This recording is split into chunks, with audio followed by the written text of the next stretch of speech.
الشيطان الرجيم بسم الله الرحمن الرحيم والذي أرسل رسوله بالهدى ودين الحق ليظهره على الدين كله ولو كره المشركون إلى آخر الآيات. فقال النبي صلى الله عليه وسلم طلب العلم فريضة على كل مسلم ومسلمات إلى آخر الحديث.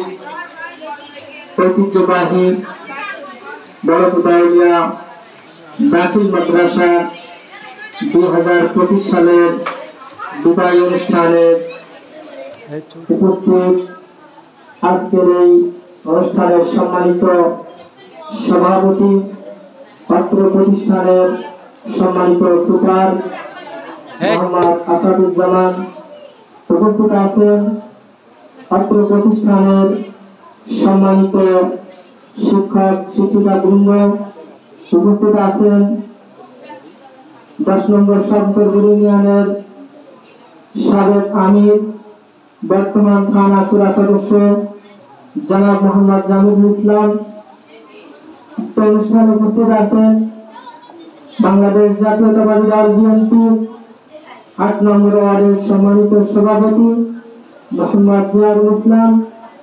উপস্থিত আজকের এই বিদায়ী সংবর্ধনা অনুষ্ঠানের সম্মানিত ছাত্রছাত্রী ভাই ও বোনেরা, সকলের প্রতি আমার আন্তরিক সালাম ও মোবারকবাদ। আসসালামু আলাইকুম ওয়া রাহমাতুল্লাহি ওয়া বারাকাতুহু। লাখ কোটি শুকরিয়া জ্ঞাপন করি সেই মহান রব্বুল আলামিনের দরবারে, যে রব্বুল আলামিন আমাদেরকে দীর্ঘ 1 বছর লেখাপড়া করার পর সুন্দর একটা পরিবেশে, মনোমুগ্ধ একটা পরিবেশে বিদায় অনুষ্ঠানে উপস্থিত হয়ে দু একটি কথা বলার সুযোগ করে দিলেন সেই রব্বুল আলামিনের দরবারে লাখ কোটি শুকরিয়া জ্ঞাপন করি। সবাই বলে আলহামদুলিল্লাহ।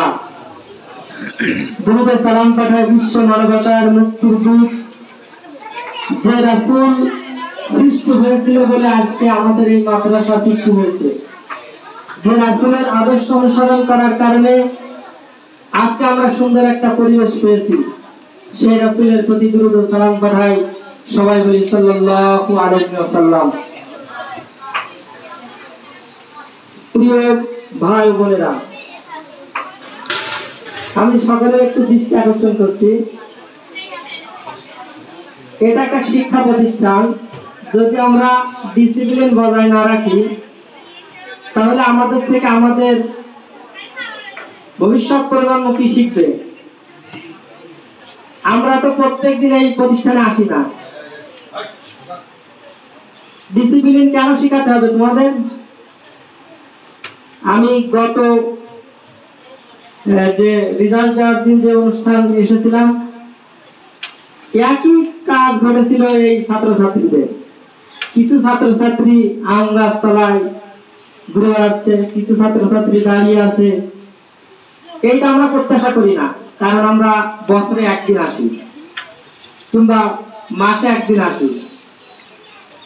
আমরা একদিন এই প্রতিষ্ঠান থেকে দীর্ঘ 10টি বছর পর লেখাপড়ার পরে আজকে এই বক্তৃতার টেবিলে 17টি বছর লেখাপড়া করার পরে তোমাদের সামনে এরকম কথা বলছি।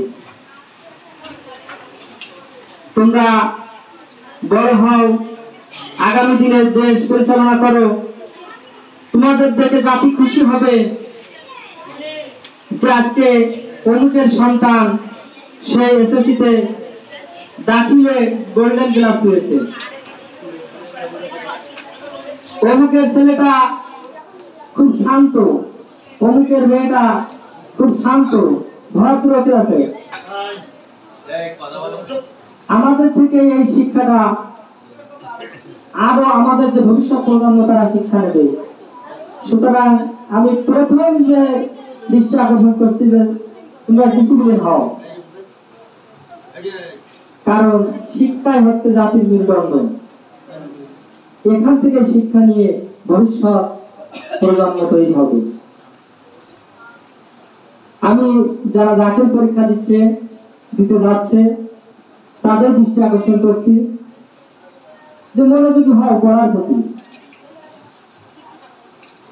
একটা ঘটনা আমি না বললেই নয়, আমরা যে 4টি ইমামের অনুসরণ করি তার ভিতরে ইমাম মালিক রাহমাতুল্লাহ। বর্তমানে আমরা যেরকম প্রতিষ্ঠানে এসে শিক্ষকদের সামনে পড়ালেখা করি, তৎকালীন যুগে কিন্তু এরকম পরিবেশ ছিল না যে 200-300 ছাত্র ছাত্রী একসাথে করে কিছু 10-15 জন 20 জন শিক্ষক দিয়ে তারা লেখাপড়া করাবে, এরকম পরিবেশ ছিল না। যদি কারো জ্ঞান অর্জন করার প্রয়োজন হতো তাহলে সেই শিক্ষকের বাসায় যাওয়া লাগতো। এরকম একজন ব্যক্তি, একজন ছাত্র ছিল ইয়াহইয়া ইবনে ইয়াহইয়া। ইমাম মালিক রাহমাতুল্লাহর বাসা ছিল মদিনায়, আর ইয়াহইয়া ইবনে ইয়াহইয়ার বাসা ছিল স্পেনে। দীর্ঘ পথ অতিক্রম করে যখন ইমাম মালিক রাহমাতুল্লাহর বাসায় যে জ্ঞান অর্জনের জন্য তিনি বসলেন, ইমাম মালিক রাহমাতুল্লাহর আরো কিছু ছাত্র ছিল। যখন পড়ালেখার কার্যক্রম শুরু, তখন মসজিদের পাশে, মসজিদে যেহেতু পড়াশোনার কাজ করানো হতো, মসজিদের পাশ থেকে আওয়াজ আসছে যে আলফিল আলফিল আলফিল, হাতি এসেছে হাতি এসেছে হাতি এসেছে।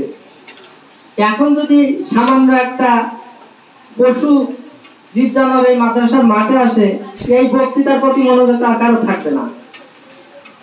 ওই রকমই ইমাম মালিক রাহমাতুল্লাহ যখন ছাত্রদের লেখাপড়া করাচ্ছে, তখন বাইরে থেকে আওয়াজ করছে, ছেলে মেয়েরা হট্টগোল করছে যে হাতি এসেছে হাতি এসেছে, আবিল ফিল আলফিল আলফিল। এই শুনে ছাত্ররা সবাই পড়ালেখার যে মনোযোগ, এই মনোযোগ ফেলে রেখে সবাই চলে গেছে।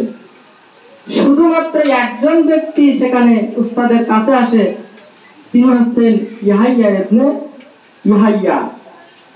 পরবর্তীতে শিক্ষক তাকে প্রশ্ন করছে যে সবাই উঠে চলে গেল, হে ইয়াহইয়া ইবনে ইয়াহইয়া, তুমি কেন গেলে না? তিনি বলছেন যে আমি আমার উস্তাদের সামনে এসেছি কিছু জ্ঞান অর্জন করার জন্য। আমার অন্তরের ভিতরে কিছু জ্ঞান আমি গেঁথে নেব, আর আমার এই জ্ঞানে আলোকিত হয়ে সারা বিশ্ব আলোকিত হবে। সুতরাং ওই যে পাশে হাতি এসেছে, এই হাতির চেয়ে আমার জ্ঞানটা অনেক বড়। আমি যে জ্ঞানটা শিখতে এসেছি সেটা সারা বিশ্বকে আলোকিত করবে, আর এই হাতি তো শুধুমাত্র ময়দানের কিছু মানুষকে আনন্দ দেবে। সুতরাং পরবর্তীতে দেখা গেল যে ইয়াহইয়া ইবনে ইয়াহইয়া ইসমেরের সবচাইতে বড় পণ্ডিত, তিনি বুজুর্গ ব্যক্তি। সবাই স্বাচ্ছন্দ্য বোধ করে যে আমি যেন বলতে পারি আমার উস্তাদ ইয়াহইয়া ইবনে ইয়াহইয়া।